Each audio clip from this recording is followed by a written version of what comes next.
3 April. Ons kry 'n nuwe hart. God beloof ons 'n nuwe hart van vlees.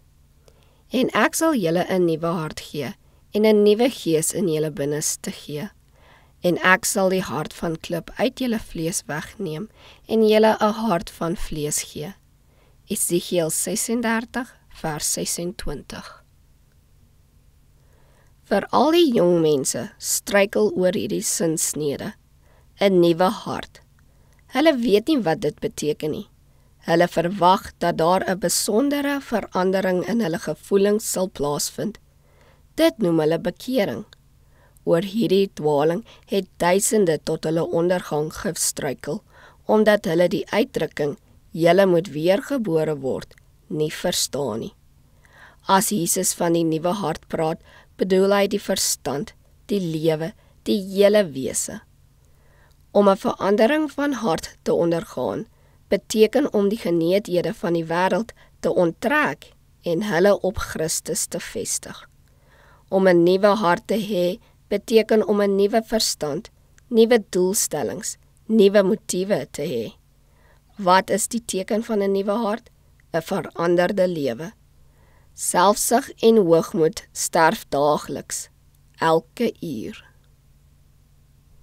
Dan sal vriendelikheid voortdurend bewys word, nie met stampe en stote nie.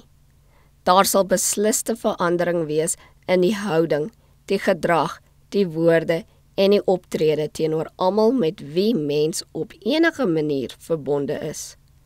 Mens sal hulle swakhede nie vergroot nie, hulle nie in ongunstige lig plaas nie. Jy sal volgens Christus se metode werk. Pleks dat jy 'n ander se foute uitbasyn, sal u geduldig werk om te genees en te verbind. 'n Man met 'n harde gesindheid is onverfynd en Hy is nie geestelik nie. Hy het nie 'n hart van vlees nie, maar 'n hart wat so min soos klip beïndruk kan word. Die enigste raad vir hom is om op die rots te val en gebreek te word. Die Here sal al die sulkes in die smeltkoers plaas en hulle soos goud in die vuur beproef. Sodra hy sy eie beeld in hulle weerspieël kan sien, sal hy hulle daar uitneem.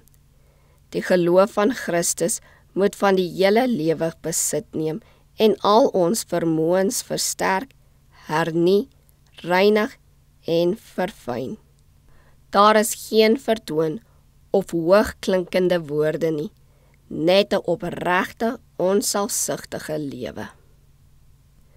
Net die krag van God kan die hart van klip in 'n hart van vlees verander.